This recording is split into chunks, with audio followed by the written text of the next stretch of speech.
Hello everyone, this is Dr. Shawn Pourgol. I'm an osteopath, and today I want to speak to you about vitality-based osteopathy and mechanical osteopathy, what they are and what are the similarity and differences between them.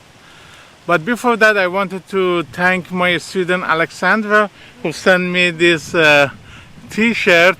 It was very funny when I opened it, made me laugh, made my day. Thank you very much, I appreciate it. Before I get into vitality-based osteopathy and mechanical osteopathy, I want to give you a similar thing that happens in another profession that is founded from osteopathy, so you get some idea that many professions go through similar things like how osteopathy is going through.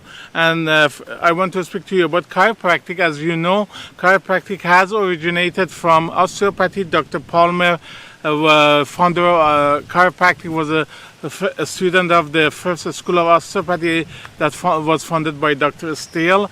And then he wanted to open a osteopathic college, didn't get the approval, and he got upset, left the school, and founded his own profession, changed a few things, emphasized more on spinal manipulation, and the philosophy changed from the blood flow to nerves, and founded the philosophy of chiropractic. Chiropractic, similar to osteopathy, what is going through now, at the beginning had two types of practice. One even until my time, when before I became an osteopath, I was a chiropractor. Now I resigned as a chiropractor about 5 or 6 years ago. At that time, when I was in a school, there was two types of chiropractic. They even had two different types of schools. One was called straight chiropractic, another one mixer.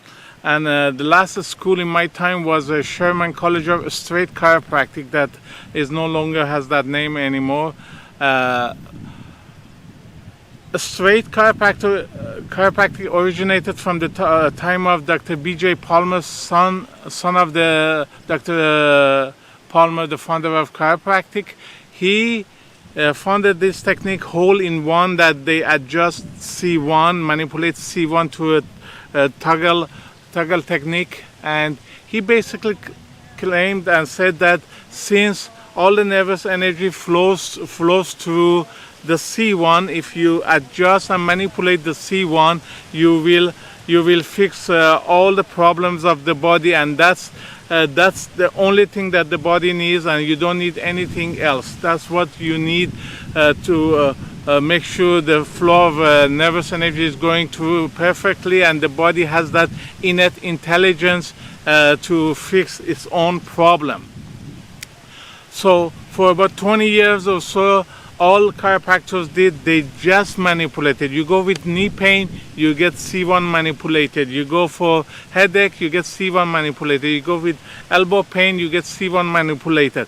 It was actually, you would lose your license if you did any other type of treatment. Obviously, this did not sit well with the chiropractic profession, so people started to offer different treatments. So this method of hole-in-one treatment evolved into what is later on known as a straight chiropractic, which basically means they treated the whole spine only. They only did manipulation for a spine. No mobilization, no soft tissue therapy, no physiotherapy modalities, no exercise, nothing. Just manipulation of the spine. And that's all they did. And those practitioners, they were practicing for over 70 years or so. They were called straight chiropractors. The other ones who did many other type of treatments and modalities, they use soft tissue therapy, mobilization, physiotherapy modalities, exercise. They were called mixers. The mixer chiropractor was somebody that did many things. I was a mixer chiropractic because I used physiotherapy modalities and other techniques, exercise, and so on. And this went on until they were always had fights. One would say I'm better, another say I'm better, and this went on until the mixers, they got smarter, and they went to the accreditation department, the organization that accreditates chiropractic colleges, and that organization simply did not accredit straight chiropractic colleges anymore. So basically the profession of straight chiropractic died down, and everybody became mixers, or at least in name only. They were no longer straights and mixers, they were just chiropractors. There are still chiropractors who only treat spine through manipulation, nothing else, but they don't call themselves straight chiropractors anymore. So about 20 years or so, this divide between straight and mixers, which was damaging the profession. They had two different associations: American Chiropractic Association for mixers, International Chiropractic Association US for straights, and finally the profession united, which benefited the profession greatly. That was the similar thing that happened, and finally chiropractic profession got it done with. In osteopathy, it started the same thing as well. There were two groups of osteopaths: the vitality-based osteopaths and the mechanical-based osteopath. Mechanical-based, which I am one of them, they use orthopedic style, research-proven scientific techniques for mainly musculoskeletal conditions, for pain that is secondary to disorder of the joints, bones, nerves, muscles, connective tissue, and so on. They focus mainly on musculoskeletal nerve disorders. These are the mechanical based osteopaths or manual osteopaths, depending where you are or what you practice. We are called manual osteopaths, osteopaths, or osteopathic manual practitioners. Vitality based osteopaths go above that. They treat other conditions, for example visual conditions that they handle as well, which is effective as well. But I always question, yes, I know visual techniques are amazing, they have a lot of good indication for musculoskeletal condition, but they're also good for constipation and for other things that the patients suffer.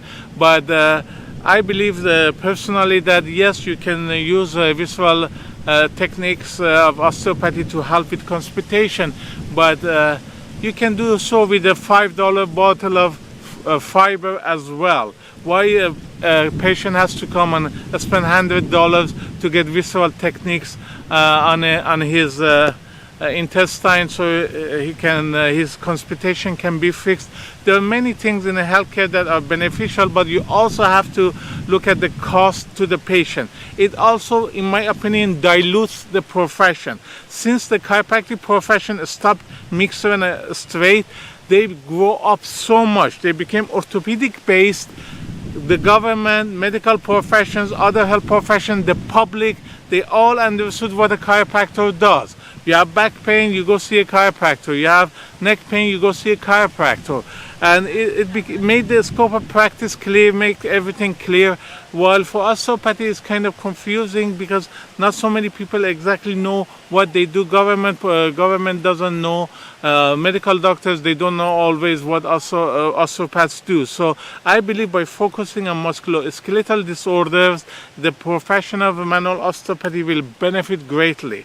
So these are the difference between vitality based and mechanical based.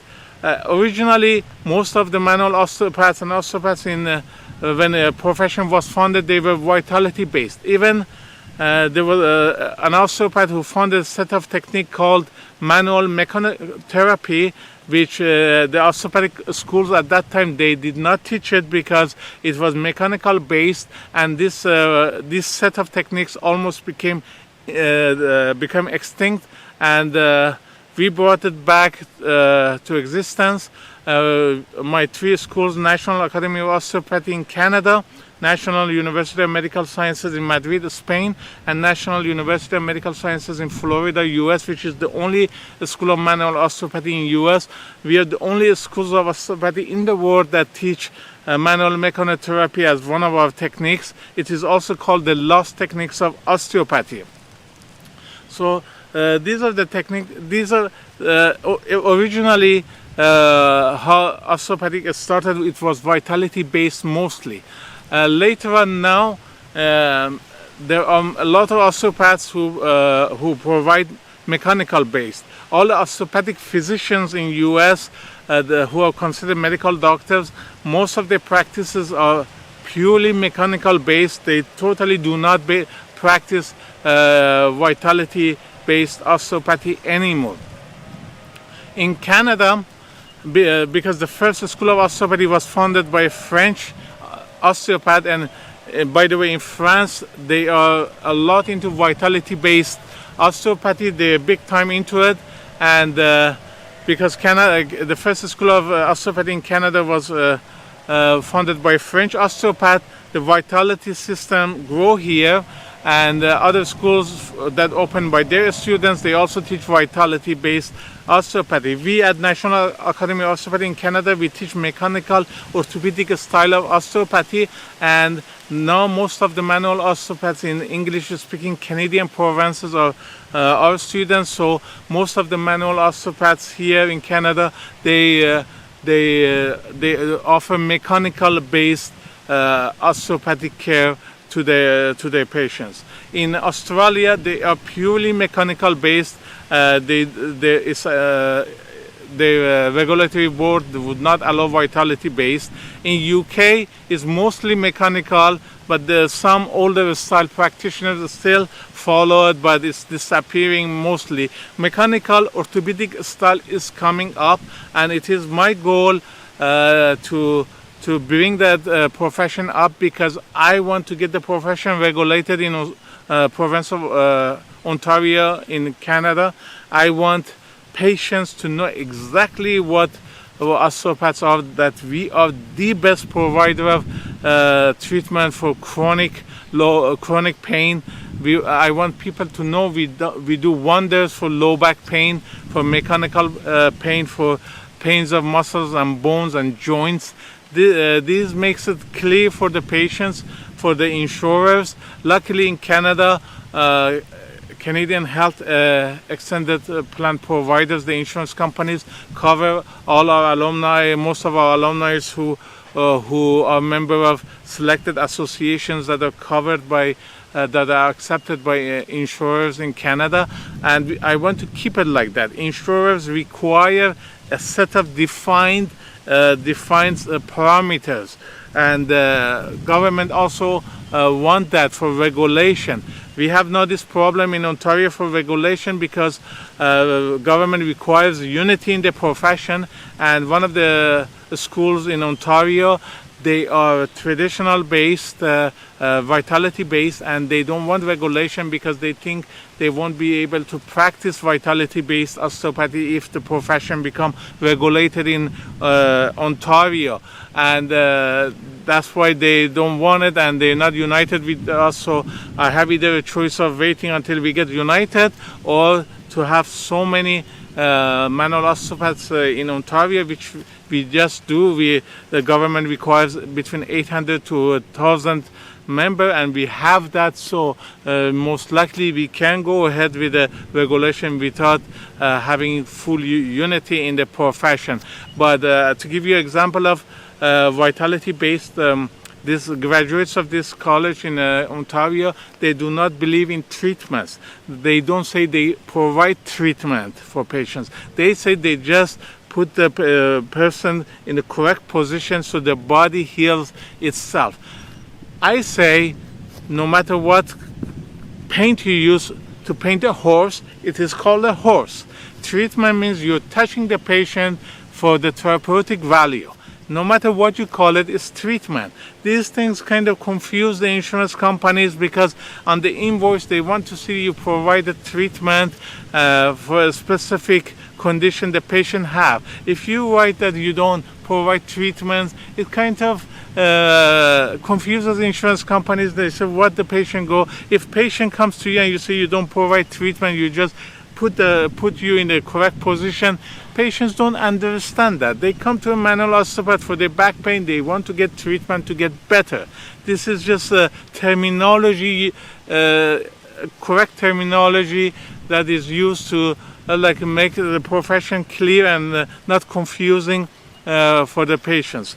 Vitality based nowadays is also called traditional osteopathy or classical osteopathy. So these colleges who teach, they sometimes promote themselves as the college that teach traditional osteopathy or classical osteopathy. The mechanical based, they're also called science-based osteopathy, modern osteopathy, or simply orthopedic style osteopathy. So if you plan to study osteopathy, they all teach, by the way, the same techniques. We who are orthopedic style, mechanical style, teach exactly the same techniques as the traditional ones, but the focus on and the terminology is different. I give you an example. For example, Taekwondo and Karate, they both teach the same techniques, but if you watch the championship fights, it's totally look different, because Taekwondo is like ballet. They're always in the air, kicking mostly, rarely use hand.